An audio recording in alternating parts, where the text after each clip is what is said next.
একটি দলের পক্ষ থেকে প্রায় 1,30,000 ফেক আইডি তৈরি করা হয়েছে।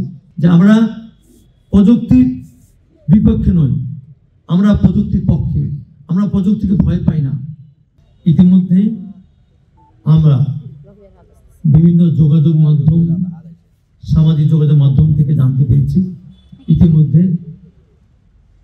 একটি দলের পক্ষ থেকে প্রায় 1,30,000 ফেক আইডি তৈরি করা হয়েছে এবং আগামীতে জাতীয় সংসদ নির্বাচন তফসিলের পরপরই আমাদের দলের 300 আসনের প্রার্থীর বিরুদ্ধে ব্যক্তিগত, পারিবারিক, সামাজিক, আর্থসামাজিক এবং রাজনৈতিকভাবে হেয় প্রতিপন্ন করা, ইমেজ ক্ষুণ্ণ করা এবং জনসাধারণের কাছে, ভোটারদের কাছে বিতর্কিত করার জন্য এই আইডিগুলোর মাধ্যমে অপপ্রচার চালানো হবে।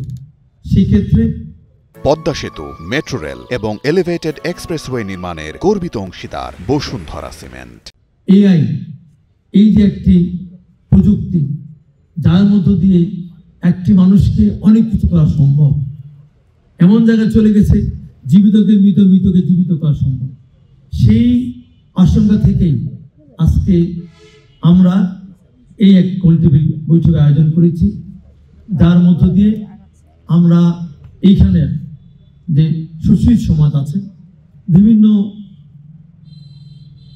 প্রতিনিধিরা আছেন আমাদের সমাজে, তাদের মতামত, তাদের চিন্তা চেতনা, সেটাকে ধারণ করে আমরা সারা বাংলাদেশে এই যে আমাদের মিডিয়ার ব্যক্তিত্ব আছেন তার মাধ্যমে আমরা সবাইকে সচেতন করতে চাই এবং কি বিশেষ করে নির্বাচন কমিশন সহ সবাইকে এই বিষয়টা আমরা মেসেজ দিতে চাই যে আমরা প্রযুক্তির বিপক্ষে নই, আমরা প্রযুক্তির পক্ষে, আমরা প্রযুক্তিকে ভয় পাই না।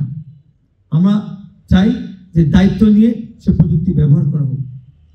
অপব্যবহার ঠেকাতেই আইন, শিক্ষা ও সচেতনতা এই তিন দিকে সমন্বয় করতে হবে।